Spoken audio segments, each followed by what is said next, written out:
The Hitchhiker's Guide to the Galaxy is a wholly remarkable book. It has been compiled and recompiled many times over many years and under many different editorships.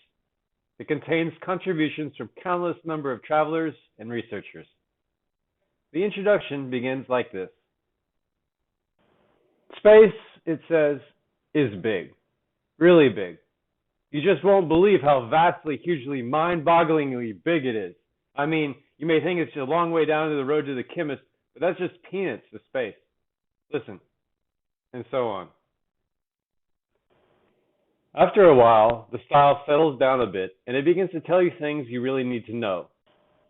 Like the fact that the fabulously beautiful planet Bethselamin is now worried so about the cumulative erosion by 10 billion visiting tourists a year, that any net imbalance between the amount you eat and the amount you excrete while on the planet is surgically removed from your body weight when you leave.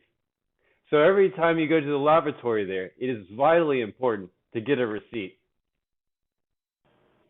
To be fair, though, when confronted by the sheer enormity of the distances between the stars, better minds than the ones responsible for the guide's introduction have faltered.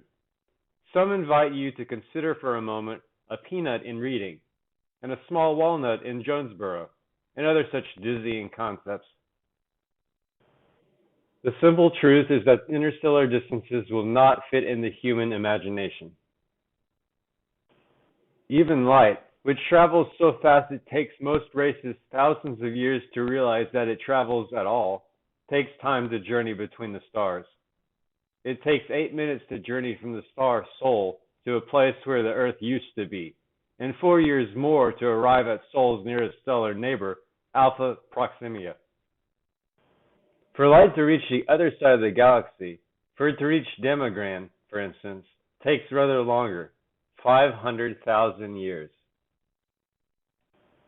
The record for hitchhiking this distance is just under 5 years, but you don't get to see much on the way.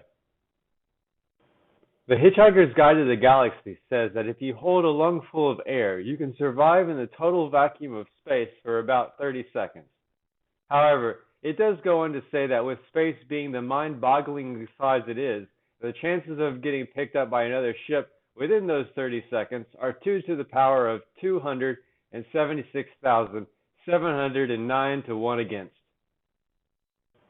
By a totally staggering coincidence, that is also the telephone number of an Islington flat where Arthur once went to a very good party and met a very nice girl whom he totally failed to get off with. She went home with the gatecrasher. Though the planet Earth, the Islington flat, and the telephone have all now been demolished, it is comforting to reflect that they are all in some small way commemorated by the fact that 29 seconds later, Ford and Arthur were rescued.